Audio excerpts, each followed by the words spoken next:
All right, coaching fans, welcome to today's top 10. Today we're going to talk about and stress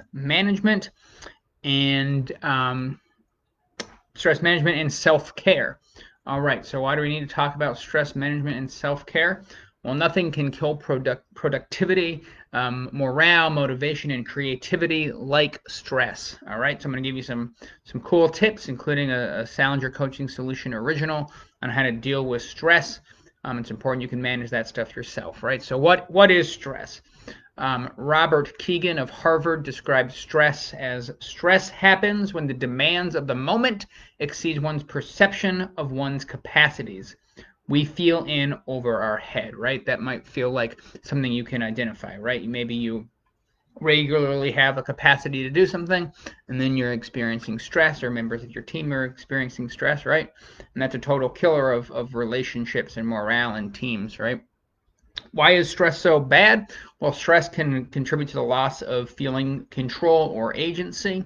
It can feel like a loss of regularity or a normal pace, a loss of predictability, and loss of support. Right? If you lose all of those things, that means the normal way that you function when you're over your head is not going to be the way you're functioning in a moment of stress. Right? So if you're losing all these things, you need to figure out a way to replace them, right? You need to replace the loss of control with something that gives you control. You need to replace the loss of regularity and normal pace with something that brings some more normality to your life.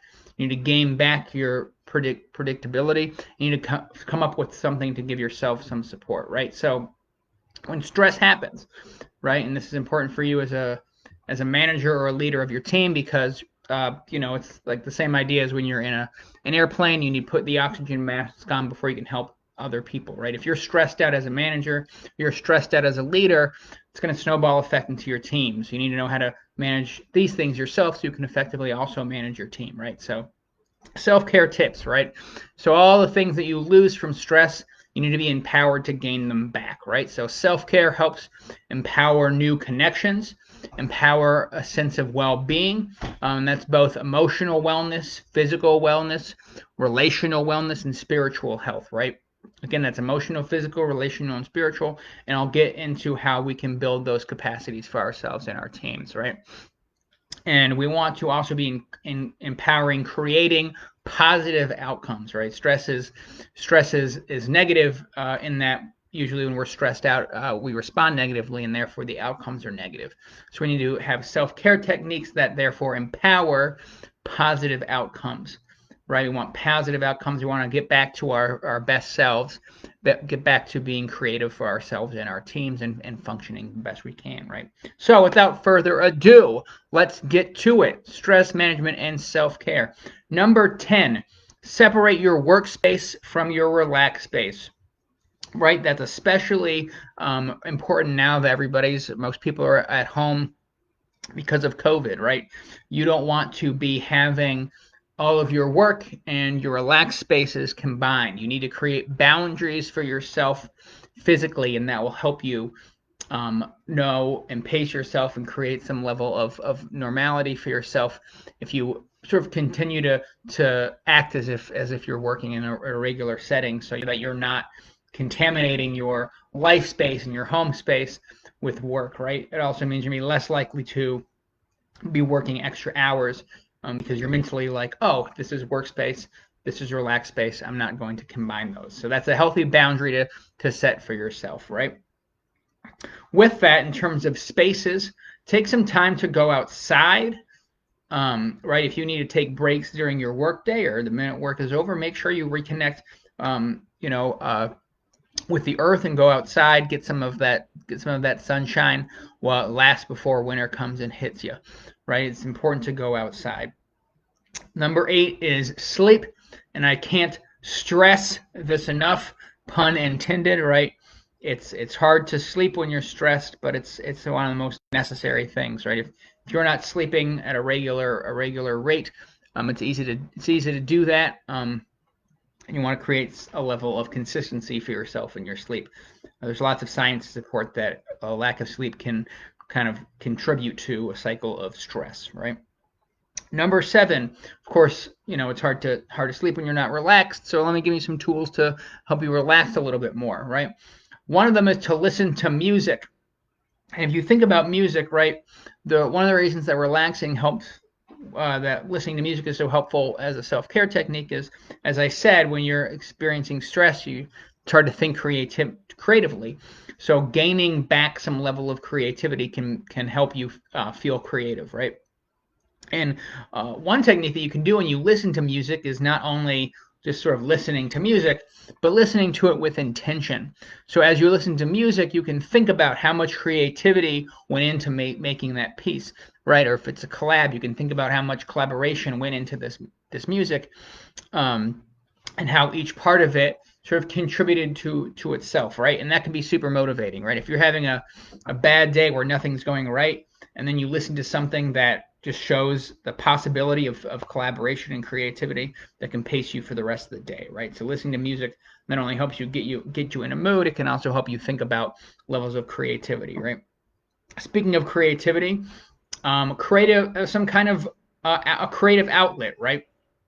Art, dance, cooking, whatever, all these things that help you sort of make up for your loss of creativity that can happen when you're stressed out, right?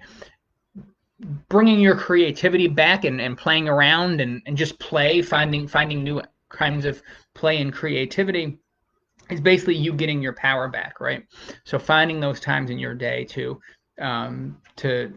be creative, right? And as I said, even if you do that outside, then you can kill two birds with one stone, right? All right. Number 5, physical activity, right? Exercising. If you're anxious, you probably notice that sometimes your anxiety, right, goes directly to your hands, and that's because as people, when we have negative energy, it goes to our hands. So we might as well get some use out of that, right? So do some physical activity, get that oxygen going to your brain. And one particularly helpful hint that I can point out is if you can sort of this isn't great for COVID right now, but one physical activity that you can do is martial arts. And the reason that martial arts are so important as a de-stressor, not only just sort of getting out that negative energy, but research has shown that like martial arts actually helps you predict and respond to negative energy. If you think about what martial arts is, it's it's not you attacking, it's you responding to negative energy. So the more you do something like martial arts, you can get a feel for negative energy, and you can predict that negative energy, and then you can see how actually your positive energy counteracts that and creates a positive result, right? And so that kind of makes you think, oh, if I'm physically able to use my positive energy against this negative energy and I'm able to predict that, then, oh, when things come up in life that are stressful, like I know I got this, I can predict those things ahead of time and I can use my positive energy to sort of dispel those negative energy forces, right? And so, sort of a metaphor of martial arts and physical activity being a metaphor for how you can deal with things that come up in life. Number 4 is journaling. It's important to take time to reflect on things that have gone well for you, things that haven't gone well for you, and just there's something to be said about taking a moment and writing about your experience, putting pen to paper, and it really, first of all, it stops you and forces you to sort of slow things down. It makes you reflect on things, which is really important. It also gives you a written record, right? So you can think about, oh my God, I'm having such a bad day, nothing goes right. And then you can look at your journal and see about positive things that affirmations maybe that you've written before, right? So it has a lot of benefits because it can lend to the creativity that was lost because of stress. It's you producing something, so it's you contributing versus you losing something. It forces you to pause, it forces you to reflect, and then there's a written record for you to look back on, right? And if you have sort of negative thoughts, it could be good to write those negative thoughts down too, and sort of just get them out of your system, right? Number 3, and this one is the Sound Your Coaching Solution Original, and this one combines journaling, it combines physical activity, it combines a lot of the things that I've said. This one I have coined as Run and Write. And so this is a challenge that you do for yourself. during the week. It includes writing and with running. So what you do is you create yourself a weekly plan, and at the beginning of the week, you run for a minute. And while you run, you think about perseverance and times that you've persevered, what perseverance means to you. And so you run for a minute, and then you write for 6 minutes. And the next day you run for 2 minutes, and then you write for 5 minutes, and so and so and so until at the end of the week, all you're doing is running. And so this is really helpful because it builds your physical endurance. And so we're getting physically endurance connected with your mental endurance too. And so you're sort of teaching yourself as you go that you can do it and that you can persevere. And again, you're also then you're journaling. For some people, the running part might actually be easier than the writing part. And so you can play around with it and be flexible. If you think it's gonna be harder to write for 7 minutes straight, then you can start off by writing and then slowly doing more and more writing and less running, right? Because I'm all about relationships at Salinger Coaching Solutions, another thing that you can do is create a run and write club. So you can track how many miles you're running every day, and then journal. And then at the end of the week, you can Zoom with your friends and discuss what you journaled about. And also sort of it's a competition, so you can share how many miles you ran, right? So you can sort of debrief your journaling while also being in competition with your friends for running. And so that makes it, you get input from your friends about the activity, but it kind of is an excuse to socialize, but also creates community out of this, right? If you can create community, if you can do self-care in a shared format, then that's awesome. All right. And number 2 is mindfulness, right? Mindfulness teaches you to slow things down, to take a minute to rest when necessary, to take time for yourself, to stop and think. And ultimately, it teaches you to respond to something instead of reacting to something because it slows you down, right? And think about as a manager or a leader, or maybe just in your personal life, how better things would be for you if you were responding to events when they came up, meaning being thoughtful and intentional about it, instead of just having your first knee-jerk reaction, which might not always be the best option, right? So mindfulness helps slow you down, think better about your options, and again, that also brings some oxygen to your brain, which helps, right? And so, just it reiterates that the fastest solution isn't always the best solution. As a manager, you probably have experience with that. It's helpful for you and your team to generate ideas and think intentionally about the work that you do. And mindfulness has a great way of making sure that you are slowing down and thinking, but also making sure that your team is also being intentional with the work. I'm very happy to announce that I'm actually going to have a mindfulness expert here tomorrow to talk to me about the benefits of mindfulness in terms of working through group dynamics and also personal self-care. And then the last one is talk it out.